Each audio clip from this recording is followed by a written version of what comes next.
الرحیم رسول اللہ صلی اللہ علیہ وآلہ وسلم نے مجھے رمضان کی زکوٰۃ کی حفاظت پر مقرر فرمایا۔ ایک شخص اچانک میرے پاس آیا اور غلہ میں سے لب بھر بھر کر اٹھانے لگا۔ میں نے اسے پکڑ لیا اور کہا کہ قسم اللہ کی، میں تجھے رسول اللہ کی خدمت میں لے چلوں گا۔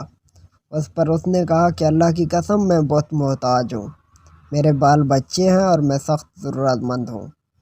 ابو ہریرہ نے کہا، میں نے اسے پھر چھوڑ دیا۔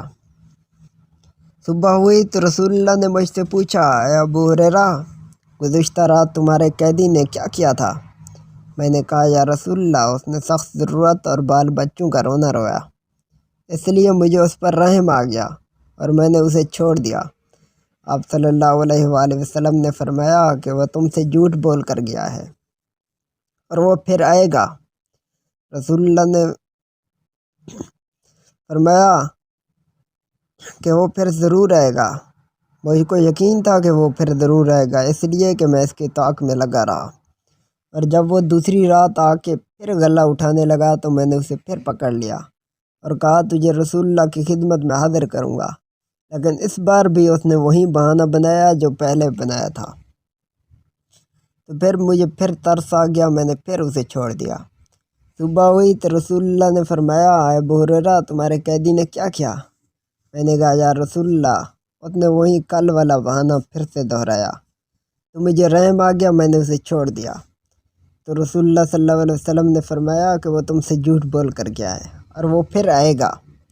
تیسری مرتبہ میں پھر اس کے انتظار میں تھا۔ اس نے بھی تیسری رات آ کر غلہ اٹھانا شروع کیا تو میں نے اسے پکڑ لیا اور کہا، تجھے اس بار تو رسول اللہ کی خدمت میں ضرور لے کے جاؤں گا۔ اب یہ تیرا تیسرا موقع ہے، تو ہر بار جھوٹ بول کے مجھ سے چلا جاتا ہے، اس بار تمہیں میں لے جاؤں گا۔ تو اس نے کہا کہ مجھے چھوڑ دو، میں تجھے اس کے بارے میں ایک کلمات بتاتا ہوں جو دنیا اور آخرت دونوں میں تجھے فائدہ پہنچائے گا۔ میں نے پوچھا، وہ کلمات کیا ہیں؟ اس نے کہا، جب تم اپنے بستر پر لیٹنے لگو تو آیت الکرسی پڑھ لیا کرو۔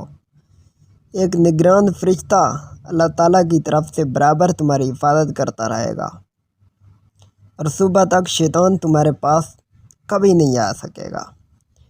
اس مرتبہ بھی پھر میں نے اسے چھوڑ دیا۔ صبح ہوئی تو رسول اللہ صلی اللہ علیہ وسلم نے فرمایا تو میں نے اسے کہا، یا رسول اللہ، اس نے مجھ سے عرض کیا کہ مجھے چھوڑ دو، میں تجھے چند کلمات سکھاؤں گا جو تجھے فائدہ پہنچائیں گے، اس لیے میں نے اسے چھوڑ دیا۔ وہ کلمات کیا ہیں؟ رسول صلی اللہ علیہ وسلم نے پوچھا تو میں نے عرض کیا، یا رسول اللہ، اس نے کہا، جب بستر پر لیٹنے لگو تو آیت الکرسی شروع سے آخر تک پڑھ لیا کرو، اس سے ایک فرشتہ تمہاری نگرانی پہ اللہ تعالیٰ مأمور کر دے گا جو صبح تک تمہارے شیطان کو تمہارے قریب نہیں آنے دے گا۔ صحابہ تو خیر کی باتوں کو بڑھ کر لینے والے تھے، تو نبی کریم صلی اللہ علیہ وسلم نے فرمایا، اگرچہ وہ جھوٹا تھا لیکن تم سے یہ بات سچ کہہ گیا ہے۔ اے ابو ہریرہ، تم کو یہ بھی معلوم ہے کہ 3 راتوں سے تمہارا معاملہ کس سے تھا؟ انہوں نے کہا، نہیں۔ نبی کریم صلی اللہ علیہ وسلم نے فرمایا کہ وہ شیطان تھا۔